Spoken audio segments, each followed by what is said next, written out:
예수님께서 하신 말씀들 중에 가끔씩 이럴 수도 있었는가라는 말씀이 있습니다.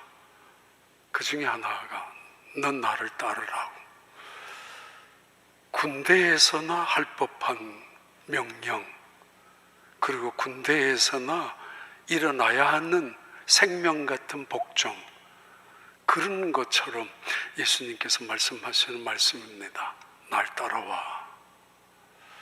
근데 그 말씀 앞에 아무런 저항이나 거부도 하지 않고 벌떡 일어서서 따라오는 그 사람의 이야기들, 참 어찌 보면 자석에 끌리듯이 끌려가는 그 말씀, 그분의 그 임재 앞에 무릎을 꿇듯이 두 손을 들고 항복하듯이 예하는 그런 사람들의 만남이 있습니다. 그런 만남을 통해서 신앙의 여정이 시작이 되는 겁니다. 그 중에 한 사람이 마태. 예수님 믿고 난 다음 이름을 원래는 리위라고 불렀는데 율법의 아들 같은 존재. 그런데 예수님을 믿고 나서 하나님의 선물이라는 이름 마태로 바뀌게 됩니다. 예수님의 12명의 제자 중에 한 사람인 마태, 그리고 예수님과의 만남에 그 12명의 제자들의 이야기가 다 적혀 있는 것이 아니고 그 중에 몇몇 어부들의 이야기와 마태, 어쩌면 마태가 예수님으로부터 소명을 받는 그 장면이 가장 현실적이고 가장 구체적으로 드러나는 모습으로 우리에게 기록되어 있고 소개되어 있습니다. 나를 따르라. 예수님께서는 조건과 상관없이, 때로는 환경과도 관계없이 여러 가지 다양한 말씀으로 우리에게 찾아오실 때가 있습니다. 이때 하던 일을 멈추고 무슨 소용이 있습니까? 오라 하면은 가야 합니다. 무슨 의미가 있습니까? 뭘로 막을 수가 있겠습니까? 그분의 시간을, 그분의 뜻을 말입니다. 내려놓아야 합니다. 훈련도 필요합니다. 나를 따르라. 때때로 주님의 음성이 들려올 때 그런 순종할 수 있는 태도, 믿음, 그런 은혜가 있기를 바랍니다. 지금부터 500년 전에, 거의 500년 전에, 옛날에는 플로렌스라고 불려졌던 피렌체에 이런 일이 있었습니다. 대단히 그 유명한 그 피렌체에서 유명한 조각가가 있었는데 토나텔리라는 사람입니다. 그 유명한 조각가가 내가 가장 훌륭한 조각을 하나 만들고 싶은데 돌덩어리를 가져오라고, 대리석 기둥을. 그래서 몇 개를 가지고 왔는데 마음에 들지 않았습니다. 도나텔리가 보기에는. 그래서 버렸습니다. 버려진 이 대리석 기둥 몇 개 버려진 채, 방치된 채 있는 그 대리석 옆에, 돌덩어리 옆에 지나갔던 한 분이 깜짝 놀랍니다. 그 돌덩어리를 하나를 택해서 조각을 하기 시작합니다. 그래서 1504년에 그 유명한 조각상이 하나 등장하는데 킹 데이빗, 아니 다비드 상이라고 하는 소년시대의 다비드 상이 등장합니다. 이걸 만든 분이 그 유명한 미켈란젤로입니다. 누군가는 아무것도 볼 수 없어서, 가능성도 없어서 버렸지만은, 그런 누군가는 그 돌덩어리에서 데이빗을 보았습니다. 그리고는 최고의 조각상 중에 하나로 지금까지 플로렌스 박물관 기념관에 남아있긴 그런 작품입니다. 예수님 마태를 부르셨습니다. 눈앞에 가끔씩 보인다고, 때로는 자주 보인다고, 잘 안다고, 내 말 잘 들을 거라고 믿어서 그를 제자로 불렀겠습니까? 하나님의 나라가 어떤 나라인데 말입니다. 아니 때로는 돈이나 많다고 또는 남들 보기에 뭐 괜찮을 것 같다라고 그래서 세워놓으면 덕이라도 볼 것 같아서 그 사람 세웠겠습니까? 어찌 죄인을 구원하는 구속의 사역을 감당하는 하나님의 그 거룩하신 뜻을 이 땅에 펼쳐나가기 위한 그 사역을 위하여 목숨을 걸고 이 세상에 오셨던 예수님께서 어찌 아무나 부르겠습니까? 근데 첫 번째 질문입니다. 전체 과제입니다. 도대체 예수님은 왜 마태를, 세리를 부르셨을까? 이런 문제 제기는 가능합니다. 왜요? 그는 세리였기 때문입니다. 마가복음이나 그리고 누가복음은 그를 세리 레위라고 부르고, 그리고 마태복음 같은 본관복음에서는 그는 세리 마태라고 그렇게 기록하고 우리에게 소개하고 있습니다. 빠지지 않고 있는 그의 직업 세리였습니다. 사람들에게 멸시를 당하는 세리 직업, 같은 직업이라 할지라도, 그리고 심지어 혐오감까지 갖게 하는 그 직업을 갖고 있는 세리, 바로 레위 사람 마태를 왜 예수님께서는 부르셨을까? 이건 우리에게 무엇을 의미하는가? 첫 번째 말씀이죠. 누가복음 5장 27절의 말씀입니다. 그 후에 예수께서 나가사 레위라 하는 세리가 세관에 앉아 있는 것을 보시고 나를 따르라 하시니, 예수님이 지금 공생애를 시작하셨습니다. 바로 수많은 군중들이 가버나움의 한 모퉁이에 모여들고 있는 그때 한 중풍병자를 데리고 온 동네 사람들이 그를 지붕을 뚫고 내려와서 그를 고쳐준 이야기도 듣고, 바로 얼마 전에는 벳세다 언덕에서 수만 명 이상이나 모였는데 예수님께서 말씀하셨던 산상소훈의 소문도, 아니면 슬그머니 멀찌감치 듣기도 했었던 그런 일이 있은 다음 어느 날, 바로 예수님께서 가버나움 골목길을 지나가시다가 아마 새가 논 공간 사무실에 앉아 있었던 마태를 보았던가 봅니다. 그리고는 마태에게 말씀하셨습니다. 나를 따르라고. Follow me. 나를 따라오라고. 이게 구원의 초청이며 이게 믿음의 출발점이기도 하고 예수님과의 접촉 만남이기도 합니다. 나를 따르라고. 하필이면 왜 마태입니까? 왜 마태 같은 사람을, 그 놀라운 하나님의 나라 생명을 구원하는 그 구속의 사역을 이루기 위해서 왜 이런 사람을 택하느냐 말이에요. 왜? 세리, 그는 멸시를 당하는 사람일 뿐만 아니라 대낮에 그 집 앞을 지나가다가 사람들은 할 수 없이 집을 지나갈 때는 침을 뱉고 저주를 하고 지나갑니다. 할 수만 있다면 돌아서 가는, 더럽다고, 추하다고, 내가 부정해진다고, 그런 사람이 세리입니다. 의혈 정신을 갖고 있는 투쟁적인 사람들이라면은 밤이면은 돌멩이 몇 개라도 들고 그 집 유리창을 던져서 깨트릴 것이고, 장독을 깨트릴 것이고, 위협을 가할 것이고, 때로는 더욱더 열렬당한 사람들 같으면은 때로는 일제강점기에 친일파 매국노가 그랬듯이 그 사람들을 암살하고 싶을 만큼 그런 대상자가 레위 출신이었던 세리였습니다. 근데 예수님은 왜 세리 이 사람을 택했어요? 그 대답부터 합니다. 누가복음 5장 31절 32절의 대답입니다. 예수께서 대답하여 이르시되 건강한 자에게는 의사가 쓸데없고 병든 자에게라야 쓸데있나니 내가 의인을 부르러 온 것이 아니요 죄인을 불러 회개시키러 왔노라. 예수님의 구원의 초청의 시작은 죄에서 시작하고 예수님을 향하는 믿음의 시작은 죄의 인식에서부터 시작하게 됩니다. 나는 건강한 사람을 위하여 온 것이 아니야. 의사를 봐라. 병든 사람에게 의원이 필요한 거 아니냐?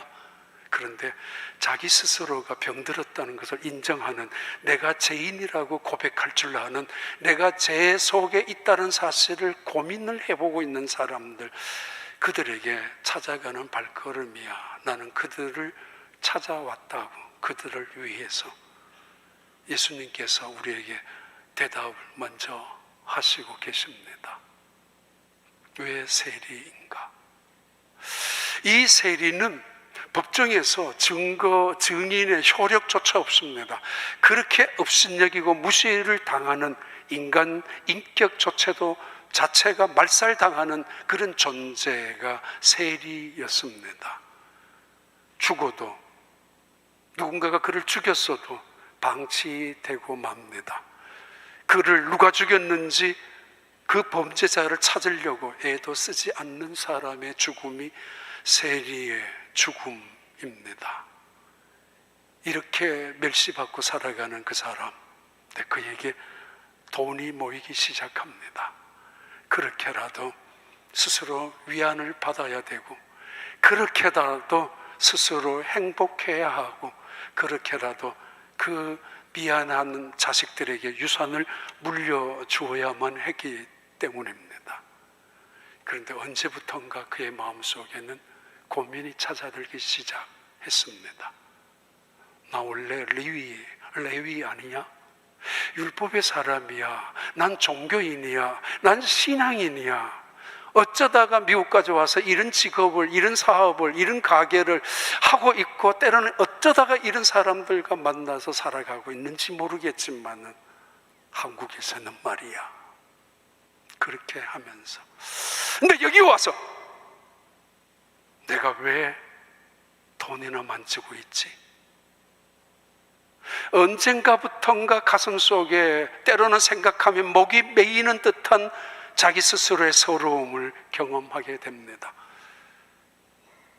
큰 집에 살고 있지만은, 남들이 누워보지 못한 침대 위에 잠을 자고 있지만은 평안한 잠을 자본 적이 없는, 어느 날 누군가가 돌멩이를 또다시 던져서 잠에 벌떡벌떡 깨어날지 악몽을 꿔야 하는 이 사람, 돈을 쌓아놓고 금고를 해놓지만은 누군가가 들어와 가지고 벌떡 들고 갈지 알 수 없는 이 사람,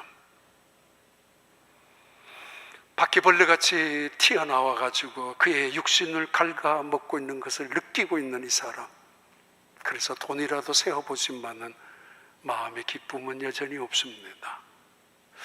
죽음의 그림자로, 어두움의 그림자로, 그 대저택, 궁궐 같은 저택이지만은 지나가는 사람들의 침뱉음, 저주 소리를 한두 번 들었겠습니까? 이 매국노야, 이 나쁜 놈아, 이 악한 놈아, 이 피를 빨아먹고 사는 이런 놈아 라는 이야기를, 그러나 그 이야기조차 귀를 막으면서 돈을 바라보면서 위안을 삼았지만은, 그러나 그렇지 않았습니다. 괴롭습니다. 점점 죽음의 그림자가 짙어질수록 죽음이라는 두려움 앞에, 공포 앞에 벌벌 떨기 시작합니다. 어쩌다가 레위 사람 내가 세리가 되었지? 어쩌다가 이 동족으로부터 이 비난과 조롱과 비웃음거리가 되었지? 내가 이대로 살아가는 것이 잘 사는 것인가? 이대로 계속 살아가야 될 것인가? 죽음 앞에서 내가 이대로 죽음을 맞이할 수 있단 말인가? 바로 며칠 전에 중풍병자가 중풍 그 오랜 시간 속에서 고통을 당하고 있었던 그 중풍병자를 향하여 예수님께서 소자야 내 제사함을 받았느니라 라는 말씀을 소문으로 들었고, 그리고 그 중풍병자 그 말씀을 듣고 그 자리에서 벌떡 일어났고, 평생 누워있던 그 침상을 들고 집으로 돌아갔다는 이야기도 들었고 확인까지 했었던 이 레위 사람 세리, 그는 괴롭습니다. 그리고 그 말이 가슴에 뼈에 사무칠 정도로 와닿습니다. 소자야 내 제사함을 받았느니라. 그는 지금 죄 때문에 고민하고 있거든요. 죄 때문에 두려워하고 있거든요. 아니 이 죄를 어떻게 해결해야만 될 것인가에 대해서 고통을 당하고 있단 말이에요. 얼마 전에는 베세다라는 언덕에서 수만 명이 모였을 때 예수님이 하나님의 말씀을 선포했었습니다. 마음이 가난한 자는 복이 있다고, 천국이 저희 것이라고. 도대체 그 말씀이 무슨 의미인지, 그리고 수많은 사람들이 그 말씀을 듣고 위로와 소망과 용기를 갖고 있다는 사실 앞에서 멀찌감치 가까이 갈 수는 없지만 사람들의 비웃음거림 때문에 지나가듯이 들었지만 그 말씀이 가슴에 담겨져 있고 남아 있습니다. 애통하는 자가 복이 있다라고, 그리고 너희는 먼저 그의 나라와 그의 의를 구하라고, 이 말씀이 가슴 속에, 아니 깃전에 계속 맴돌고 있습니다. 나는 도대체 어떻게 살아가야 될 것인가 말입니다. 그래서 죄로 인하여 고통당하고, 죄 때문에 버젓이 돈 깨나 있고 버젓이 명찰을 달고 나는 공무원이라고, 나는 괜찮은 사람이라고 그렇게 보여지고 있지만은 아무도 찾아온 적도, 문을 두들긴 적도 없는 그 집에 예수님이 오셨습니다. 누가복음 19장 2절부터 6절은 같은 세리였던 삭개오에게 예수님이 하신 말씀입니다. 삭개오라 이름하는 자가 있으니 세리장이요 또한 부자라. 그가 예수께서 어떠한 사람인가 하여 보고자 하되 키가 작고 사람이 많아 할 수 없어 앞으로 달려가서 보기 위하여 돌 무화과 나무에 올라가니 이는 예수께서 그리로 지나가시게 되밀어라. 예수께서 그곳에 이르사 쳐다보시고 이르시되 삭개오야 속히 내려오라. 내가 오늘 내 집에 유하여야 하겠다 하시니 급히 내려와 즐거워하며 영접하거늘. 유대 사람들에게는 세 가지 혐오 대상이 있습니다. 첫째는 창기입니다. 가장 더러운 죄인이라고. 그리고 두 번째 죄인은 세리입니다. 텍스 콜렉터들, 민족을 팔아서 자기의 이익을 챙기는 사람들. 그리고 세 번째는 이방인들입니다. 내놓은 죄인들, 세리. 근데 예수님은 그 죄인 세리에게 찾아가셨습니다. 삭개오야, 내려와. 내려와. 예수님을 만나고 싶었던, 그것은 죄의 문제를 해결하고 싶었던, 그래 나 죄인이야, 그래 나 죄인이라고. 그러나 때로는 그 죄에 대한 저항에 대해서 니까지 것들은 얼마나 잘났어, 나 그래 죄 많어, 그래 너희들은 숨어서 지은 죄, 감추어 놓고 있는 죄 얼마나 많으냐 말이야. 너희들은 뭐가 그렇게 잘났어. 한 말이라도 할 수 있었던 세리들 중에 이 사람들, 그들은 솔직히 인정합니다. 삭개오야, 내려와. 내가 오늘 너희 집에 갈게. 그렇게 구원에 대한 초청이고, 그렇게 믿음에 대한 출발점입니다. 나를 따라오라고. 왜 예수님이 모르시겠습니까? 그가 어떤 사람인지.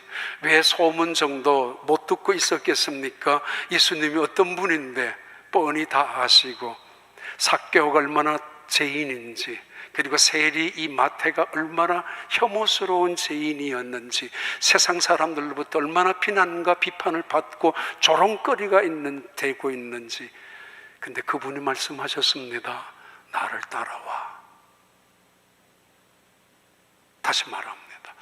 나는 이 세상에 의인이라고 말하는 그들을 건지기 위해서 온 것이 아니야. 나는 죄인이라고 여기고 죄인이라고 고백하고 죄인인 것을 인정하는 사람들을 위해서 온 것이야. 그리고 덧붙이죠. 그 죄인들로 하여금 회개하도록 위해서 왔다고.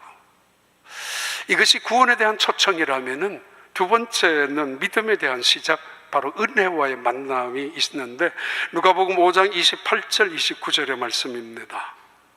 그가 모든 것을 버리고 일어나 따르니라. 레위가 예수를 위하여 자기 집에서 큰 잔치를 하니 세리와 다른 사람이 많이 함께 앉아 있는지라. 따라와. 어찌 아무나 부르겠습니까? 눈에 보인다고 아무나 이름 부르는 거 아니지 않습니까? 그런데 이보다 더 신비로운 것은 예스입니다.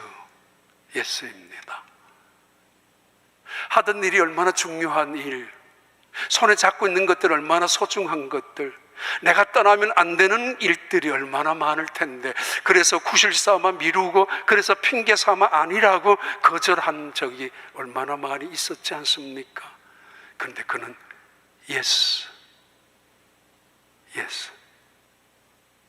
만약에 지금 내가 no라고 말한다면 큰일이 일어날 것 듯한, 내가 만약에 yes를 하지 못하고 거부를 한다면 내 인생의 가장 큰 실수가 찾아온 올 수 있는 것처럼 예상이라 했듯이 아무 말 하지 않고 벌떡 마치 용수철이 튀듯이 일어났습니다. 그리고는 yes. 누가복음은 그런 모든 것을 버리고, 얼마나 귀한 것들, 그것 때문에 그 눈물도 흘리고 그것 모으기 때문에 얼마나 비난거리가 되었지만은 이 모든 것을 내려버리고 벗어버리고 yes, 예. 내가 따라가면은 얼마나 따라가야 돼요? 얼마나 당신은 내게 보상할 것입니까? 어떤 제안을 다시 한번 타협을 하는 이야기 따위가 없습니다. 그냥 예스입니다. 이때 이야기를 마가복음 2장 14절 15절을 말씀합니다. 또 지나가시다가 알페오의 아들 레이가 세간에 앉아 있는 것을 보시고 그에게 이르시되 나를 따르라 하시니 일어나 따르니라. 그의 집에 앉아 잡수실 때에 많은 세리와 죄인들이 예수와 그의 제자들과 함께 앉았으니 이는 그러한 사람들이 많이 있어서 예수를 따름이러라. 바리새인의 서기관들이 예수께서 죄인 및 세리들과 함께 잡수시는 것을 보고 그의 제자들에게 이르되 어찌하여 세리 및 죄인들과 함께 먹는가? 제자 중에 12명의 제자 중에 한 명이 마태, 그가 예수님 앞에 예스 하면서 잔치를 벌였던 친구들과, 옛날 친구들과 함께 잔치를 벌였던 장면까지 고스란히 우리에게 전달하고 있습니다. 나를 불러주신 예수님, 나를 다 아시면서 찾아오셔서 제자로 삼아주시는 예수님, 너무 고맙죠. 그리고 과거의 인연을 결연히 끊겠다는 의지이죠. 고맙다라는 표현이고 미안하다는 것이고, 이제는 예수님만 나는 믿고 따라갈 거야.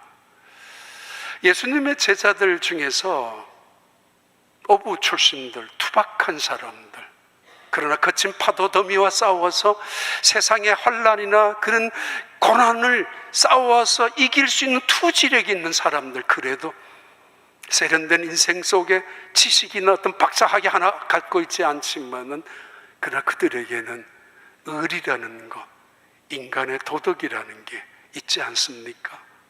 약삭 빠르게 이권에 따라서 이익에 쫓아서 살아가는 세상 사람들과는 다른 그런 어부 출신들 몇 명 데리고 하나님의 나라, 하나님의 사역을 하는 것은 어느 정도 이해도 될 수 있어요. 때로는 무시당할 수도 있겠지만은 저런 사람들에게 저런 사람들의 그룹의 리더 뭐 볼 거 있느냐라고 말이에요. 그런데 마태라니, 베드로의 생각에도 마태는 아닙니다. 세리는 아닙니다. 야고보와 요한의 생각에는 이런 사람과는 절대로 같이 일을 할 수 없습니다. 그래서 예수님에게 한마디 할 수 있어요. 예수님, 저 사람 제자로 데리고 가는 것입니까? 그럼 안 돼요. 저 사람 몰라서 그래요? 세리예요. 당신의 나라를 위한 이미지가 달라질 것이고 우리 전체가 욕을 먹을 것입니다. 사람들이 손가락질하고 비웃음을 할 것입니다. 이 사람 해서 하나도 덕볼 거 없습니다. 당신 손해봅니다. 쫓아내세요. 아니면 내 그만두겠습니다. 그래야 되죠. 아무도 그렇지 않았습니다. 예수님의 제자들, 그래서 예수님이 아무나 뽑은 것은 아닙니다. 죄인들을 뽑았죠.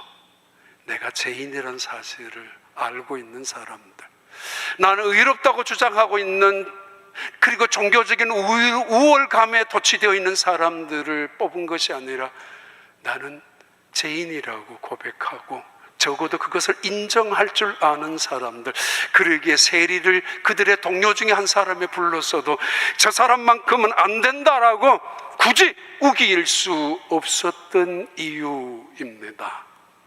세리, 더군다나 가버나움의 세리를 하고 있었던 마태는 그 가버나움 지중해 연안에 있는 다소라는 지역에서부터 끝까지 그 전체 지역을 관할하는 세무서의 책임자였을 것입니다. 이렇습니다. 예를 들면 로마 정부가 내가 그 관할 구역을 줄 테니까 100만 불을 올려달라고 1년 동안에, 그러면 몇 사람들이 내가 하겠다고 해서 그 권한을 따냅니다. 정부로부터. 그러면 100만 불을 미리 내야 합니다. 주고 따내는 것이기 때문에. 그러면 이 사람은 100만 불을 이미 선불을 정부에다 했으면은 그 돈을 찾아내야 합니다. 회사를 차려야 되죠. 직원들 고용해야죠. 이름은 토지세, 지세를 받고 인두세, 사람세 받고 교통세, 마차세, 소득세, 별별세 뭐 다 받는 세금을 이름 붙여가지고 그건 이 세리에게 준 권한이기도 합니다.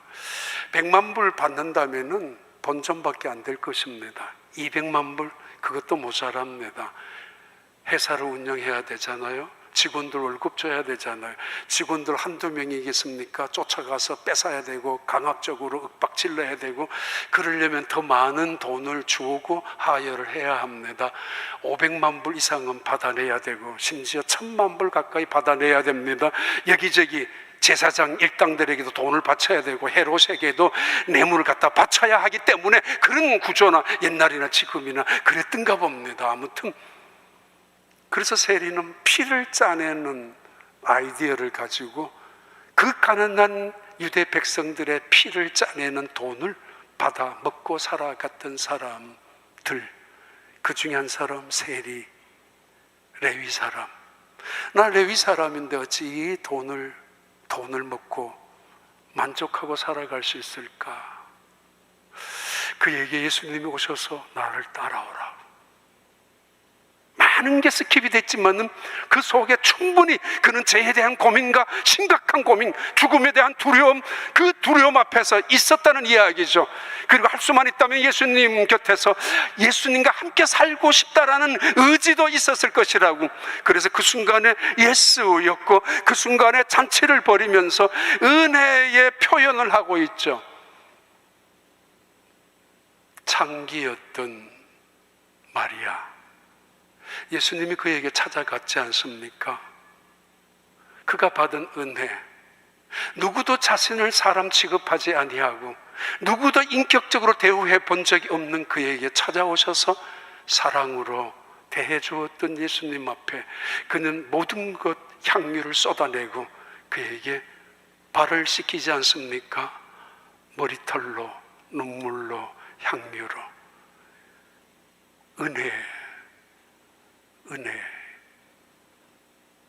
은혜입니다. 은혜를 모르면 비판하죠. 불평하죠. 조롱하죠. 은혜를 맛본 경험이 없는 사람들은 그렇게 인생을 살다가 죽는 법입니다. 가룟 유다가 그랬습니다. 어찌 예수님이 그냥 계시느냐고. 하나 더 볼까요? 빌립보서 3장 17절부터 10절입니다. 그러나 무엇이든지 내게 유익하던 것을 내가 그리스도를 위하여 다 해로 여길 뿐더러 또한 모든 것을 해로 여김은 내 주 그리스도 예수를 아는 지식이 가장 고상하기 때문이라. 내가 그를 위하여 모든 것을 잃어버리고 배설물로 여김은 그리스도를 얻고 그 안에서 발견되려 함이니 내가 가진 의는 율법에서 난 것이 아니요 오직 그리스도를 믿음으로 말미암은 것이니 곧 믿음으로 하나님께로부터 난 의라. 내가 그리스도와 그 부활의 권능과 그 고난에 참여함을 알고자 하여 그의 죽으심을 본받아. 꽤 오래전에 네팔에 지진이 난 적이 있죠. 2014년, 15년. 그 지진 후에 네팔의 선교를 따라간 적이 있습니다. LA 지역에 있는 의료 선교팀이 조직이 되었는데 아마 그거 운영하는 분이 그래서 저한테 초청을 해서 제가 메신저로 거기에 그래도 집회를 해야 되니까 그 대중 집회나 또는 목회자들 수련회도 해야 되니까 그때 가서 들었던 이야기들 중에 몇 가지가 남아 있습니다. 1950년도 프레담이라는 사람이 있는데 그분이 네팔 출신인데 아버지를 따라서 인도에 가고 인도에 가서 교육을 받고 그리고 2차 대전 때 영국 공군에 입대해서 파일럿으로 전쟁에 참여했다가 격추를 당하면서 낙하산을 타고 내려오다가 그만 다리에 맞아서 다리가 불구가 되었습니다. 그리고는 전쟁이 끝난 다음에는 인도의 탱크 부대의 부대장으로 근무하다가 어느 날 휠체어를 타고 길을 가는데 박트싱이라는 전도자가 전도지를 하나 건넸습니다. 간신히 받아든 이 전도지 안에 예수 그리스도에 대한 일생이 됐습니다. 예수 그리스도에 대한 일생이 있습니다. 그 예수 그리스도의 일생을 보면서 그는 그 자리에서 예수님을 혼자 영접합니다. 자신의 불구된 모습 때문에 정오심으로 원망할 수도 있었을 텐데 그는 그 자리에서 스스로가 그러면서 3개월 동안 눈물을 흘리고 기도하고 회개하고 기도하고 회개하는데 3개월 만에 하나님의 음성이 들려왔습니다. 프레담에게 너 네팔에 있는 내 백성을 위해서 전도하러 가라고. 이 휠체어를 타고 어떻게 가요? 거기는 대부분 길이 험난하지 않습니까? 며칠 동안 있을 때 그 네팔의 모든 길은 정말 차가 다니는 길은 절벽입니다. 한편은 절벽 아래 낭떠러지고 한편은 산이고 아슬아슬하게. 그런데 그 휠체어를 타고 그리고 전도한다면은 골짜기를 다녀야 될 텐데 못합니다. 내가 어떻게 합니까? 이 몸으로 누가 나를. 그러던 중에 하나님이 내가 할게, 너는 일어서 봐. 그래서 휠체어로 평생 앉아있던 그분이 일어섰던가 봐요. 그러면서 지팡이 그 다리 아픈 사람들이 가지고 있는 일부 때도 생각이 안 나는데 또 생각이 나네. 그거 옆에 끼고 네팔로 돌아갔습니다. 결국 하나님 앞에 항복하고 그가 네팔의 고향에 돌아갈 때만 하더라도 단 한 명도 크리스찬의 개신교는 없었습니다. 1990년이 되었을 때 4만 명의 크리스찬이 생겼고 제가 갔을 그때 당시에 지금 현재로는 70만에서 100만 명의 그리스도인이 통계적으로 나와 있는데 제가 갔을 그때에 이런 일이 있었습니다. 지진이 막 일어나고 얼마 후에 네팔에 있는 온 교회, 개신교 교회 목사님들이 모였습니다. 네팔 카드만두 국회의사당 앞에 텐트를 치고 경찰들이 쫓아내었지만은 교대로 금식 기도를 시작했습니다. 국회 헌법 통과를 저지하기 위해서. 헌법 통과는 우리 네팔의 헌법은 힌두교 외에는 없다라는 헌법을 그대로 만들고 그거를 입법화하기 위한 국회 모임이었습니다. 인도에서도 그것을 하라고. 왜냐하면 가스도 공급해주죠. 생활필수품도 공급해주죠. 인도에서 많은 덕을 보고 있는데 만약에 너희들이 국회가 힌두교를 보장하지 않는다면 우리는 모든 그 일체 끊어버린다고. 비행기도 못 날게 되죠. 가스 하나 없으니까. 그런데 개신교 목사님들이 모여서 금식 기도하고 그리고는 4월달 5월달에 국회에서 법을 했는데 저지가 되었습니다. 종교의 자유가 허용되었습니다. 목사님들이 생각해도 깜짝 놀랐죠. 야, 이게 기적이다. 하나님의 능력이다. 그러면서 프레담의 이야기도 했었고 그 프레담의 이야기를 제가 와가지고 많은 책들을 찾아보았는데 딱 한 책에서 발견했습니다. 프레담이라는 하나님, 예수님의 자리라는 그 책 속에서만 봤는데 이런 사람입니다. 1950년도에 네팔에 가가지고 전도 인터넷도 나오질 않아요. 찾아보았는데 전도했는데 수많은 에피소드가 아니고 고난들, 역경과 고난. 거기는 법적으로 그때 당시만 예수 믿는다고 고백하면은 공적으로 세례를 받으면은 6개월 감옥에 들어가야 되고 전도한 사람은 1년의 감옥에 가 있어야 합니다.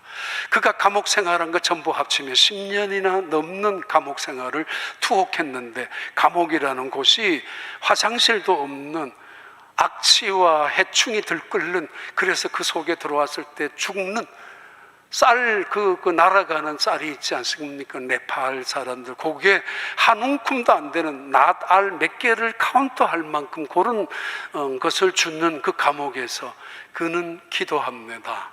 그리고 제수들을 만나고 간수들을 만나서 전도했습니다. 그와 함께 감옥에 있었던 제수들 중에서 14명이 복음을 받았고, 그 중에 12명이 부족에게 돌아가가지고 교회를 세웠고, 그런 흔적들이 하나하나 감옥에서부터, 그리고 길거리에서 그렇게 전도하는, 그 다리가 불편한 몸이지만은 어디서 한영해수고 밥을 줄 사람이 얼마나 있었겠습니까? 캄캄한 밤에는 나무 위에 올라가서 자는데, 5m 이상짜리 나무에 올라가서 호랑이 때문에 어느 날은 잠자다가 내려오면 간신히 호랑이들이 모여 있었던, 호랑이들이 왔다 간 발자국도 있을 만큼 그런 풀에 담은, 그렇게 전도를 했는 결과 4만 명이 90년대 남았고, 지금은 80만 명, 100만 명 가까이. 그때 이 목사님이 이야기했습니다. 두 사람 찍은 거 한번 봐봐요. 예, 이 목사님 네팔 현지인인데, 옆에는 한국에서 보내준 교회 건축을 통해서 교회인데, 이 목사님이 그랬어요. 지진을 통해서 얼마 전에 불교 사원들, 힌두교는 신이 10만 개나 넘습니다. 힌두교는 어떤 신이 따로 있는 게 아니에요. 근데 하여튼 불교 사원들이 지금까지 수백 년을 지탱해왔던 카드만두의 가장 중심지에 있었던 불교 사원들이 고스란히 무너졌어요. 그것도 나무들로 지은 건데 안 무너져야 될 것인데 현장을 데리고 다녔어요. 그리고 또 하나는, 우리 네팔에서는 예수 믿는 사람들은 변해야 합니다. 그러지 않으면 안 믿습니다. 저 사람 예수 믿는다고, 저런 사람 예수를 믿는다고 안 됩니다. 변화하는, 뭔가 변화된 사람들, 그들을 보면서 사람들이 점점점 예수 믿게 되고, 그리고 교회가 부흥되어졌다는 것입니다. 사도 바울, 예수님을 만납니다. 너 나 왜 핍박하니? 누굽니까? 나는 너가 핍박하는 예수야. 아무 말도 안 하고 그 만남 이후에 사도 바울은 모든 것을 버려두고 모든 것을 배설물로 여기고 예수님을 따라가는 복음 증거자가 되지 않습니까? 마태, 그는 마태라는 하나님의 선물이라는 이름으로 마태복음을 기록하고, 그는 마태 뜻밖의 세리 출신이, 심지어 이 사람 저 사람의 비웃음거리로 살았지만은, 그러나 예수님 앞에서 예스라는 대답 이후에 그의 삶은 달라지기 시작했습니다. 그래요. 복음의 결론을 드리면은 누가복음 5장 33절 34절입니다. 그들이 예수께 말하되 요한의 제자는 자주 금식하며 기도하고 바리새인의 제자들도 또한 그리하되 당신의 제자들은 먹고 마시나이다. 예수께서 그들에게 이르시되 혼인집 손님들이 신랑과 함께 있을 때에 너희가 그 손님으로 금식하게 할 수 있느냐.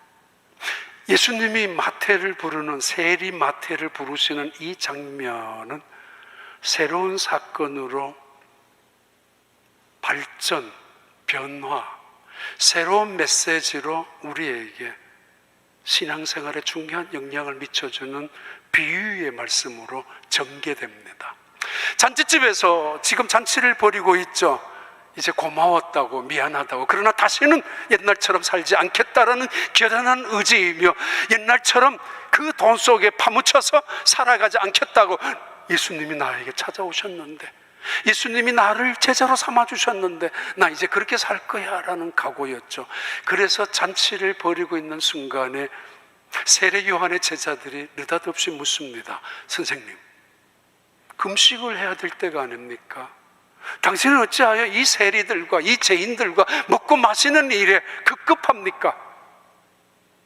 조롱하는 투의 말로 새롭게 사건은 전개됩니다. 이때 예수님 말씀 이렇게 하십니다. 금식을 부정하지 않습니다.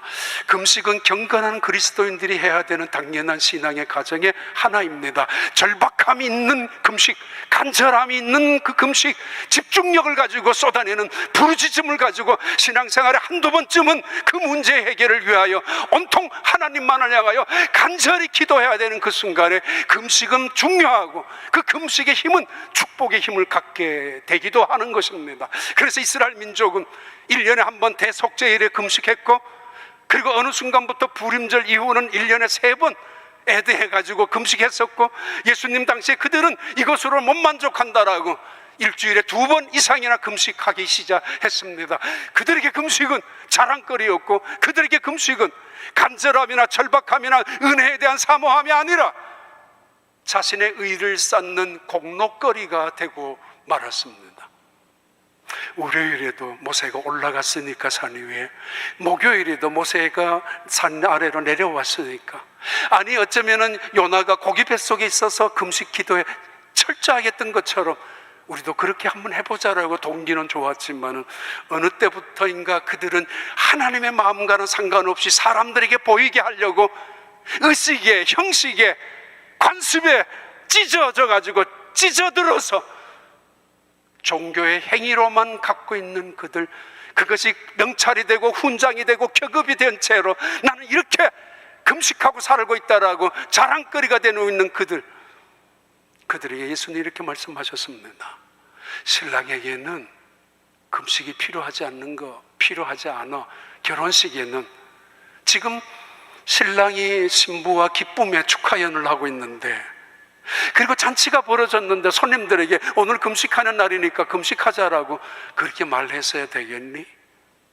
아니, 지금 너희들이 보는 이 현실 앞에 구약에서 수백 년, 수천 년 동안 말씀하셨던 하나님의 아들 메시아, 그 메시아가 오면은 눈먼 자가 보게 되고, 앉은 병이가 이렇게 되고, 벙어리가 말하게 되고, 오병이어의 기적 같은, 아니 물이 포도주로 변하게 되는 이 세상에 지금까지도 가난한 자 이제는 없어질 것이며, 그리고 이 세상에 새로운 영적인 세계가 이루어질 것이라고 메시아가 오면은, 봐라, 지금 너희들 앞에 메시아가 바로 신랑처럼 예수님 메시아가 있지 않느냐라고.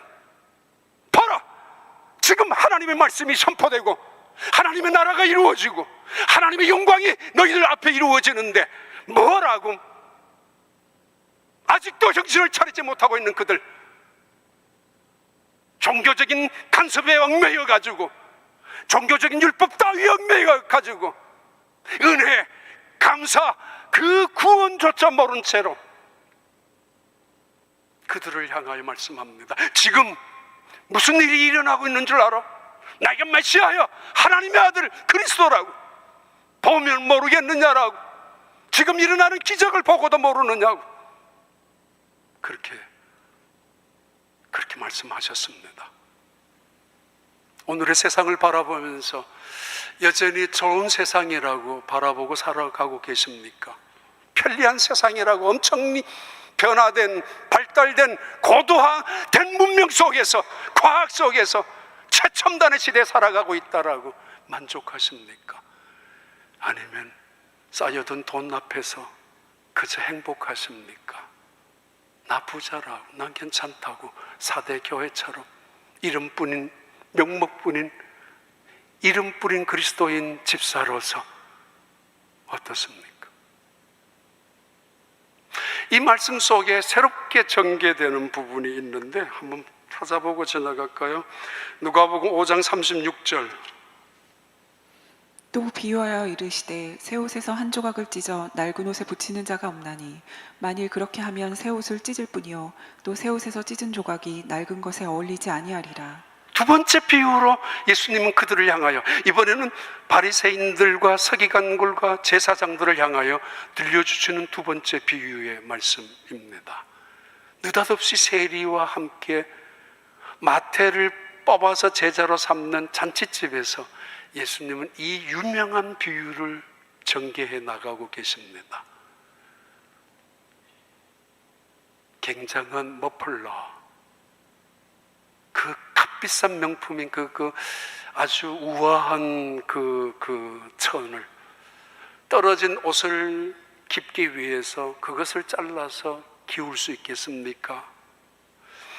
참 많이 기억이 나죠. 시골에서는 어렸을 때 놀다가 보면 바지 찢어지고 바지 딸고, 옛날에 그 천이 뭐 좋질 않아서 무릎으로 많이 기어다니고, 학교 교실에서 바닥에 뭐 그럴 때마다 무릎이 찢어질 때가 많아요. 그러면 어머니들은 밤중에 그 옷을 뒤집어 가지고 헌옷 중에 다시 찢어 가지고, 버려진 옷 조각을 찢어 가지고 그 안에 붙여서 다시 입게 된 경우가 꽤 많이 있었습니다. 그건 그래야죠. 그런데 이 헌옷을 깁기 위해서 시장에 가서 새 옷을 사가지고 와서 새 천을 찢어가지고 그것을 붙일 사람이 있겠습니까? 서기관들에게 비유하시는 예수님의 비유입니다. 이 어리석은 자들아, 이 미련하기 짝이 없는 자들아, 너희들의 선입견 때문에 나타나는 편견, 너희들만 옳다고 주장하는 고집스러운 아집들, 헌옷이 아니냐? 그런데 그 헌옷에다가 새 옷을 집어넣고 기우려고 하니까 너희들은 잘못됐다는 이야기죠. 미련한 짓이라는, 고집스럽다는 이야기죠.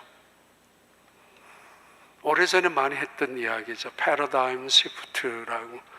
새로운 패러다임을 체인지하고 새롭게 만들어 나가는, 그렇게 해야 하는.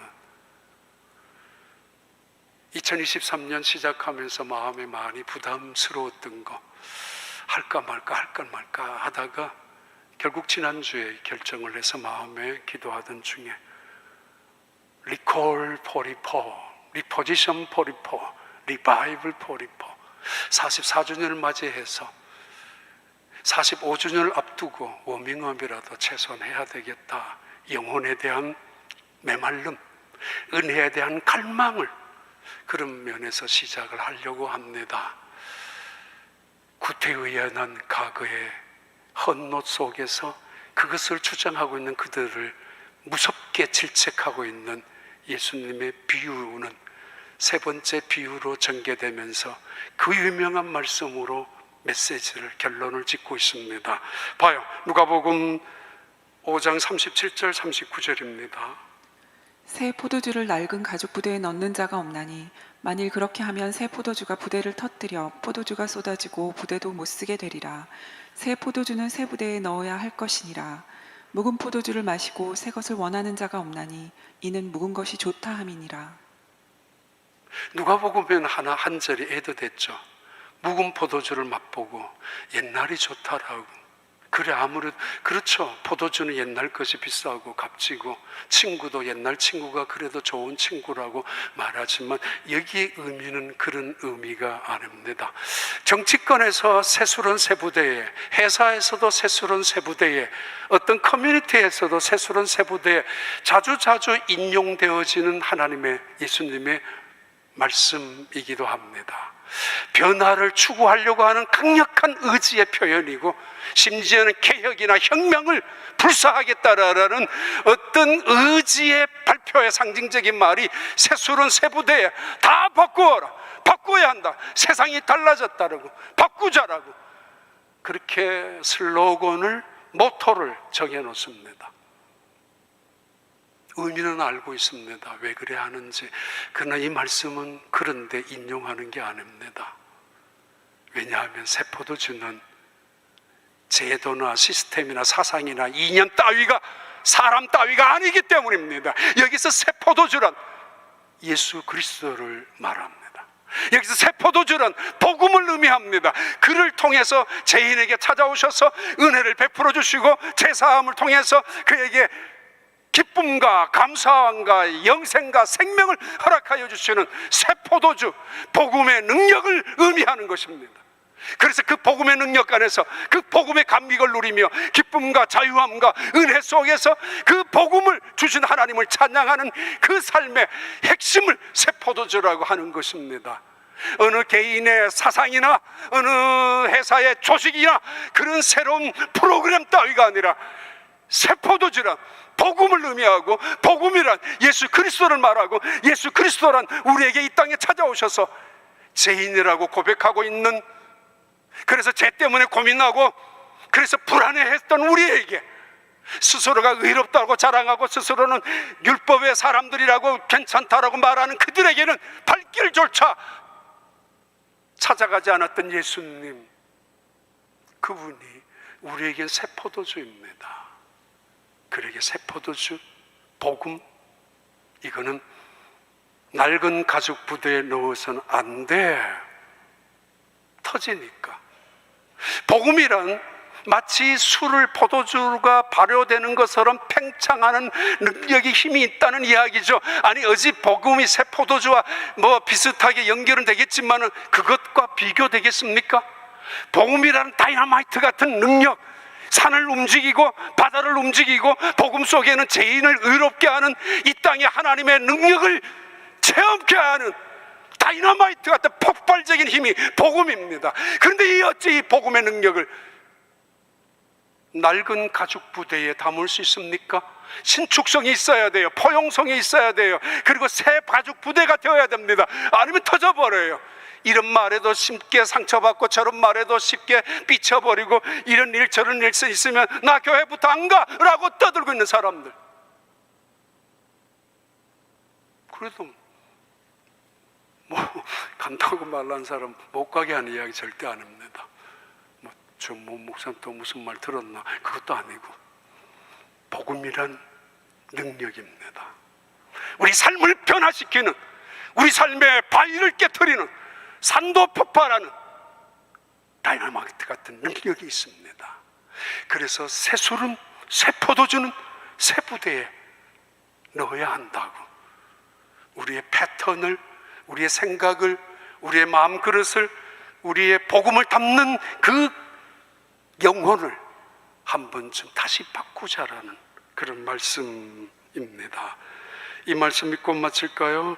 에베소서 4장 22절 24절까지입니다. 너희는 유혹의 욕심을 따라 썩어져가는 구습을 따르는 옛사람을 벗어버리고 오직 너희의 심령이 새롭게 되어 하나님을 따라 의와 진리의 거룩함으로 지으심을 받은 새 사람을 입으라. 예, 기도하겠습니다.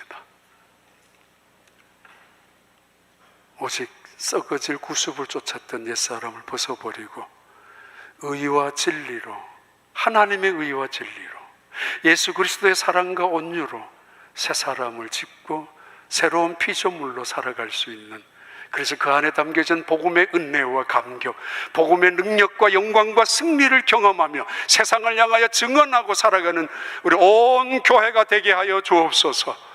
예수님 이름으로 기도하옵나이다.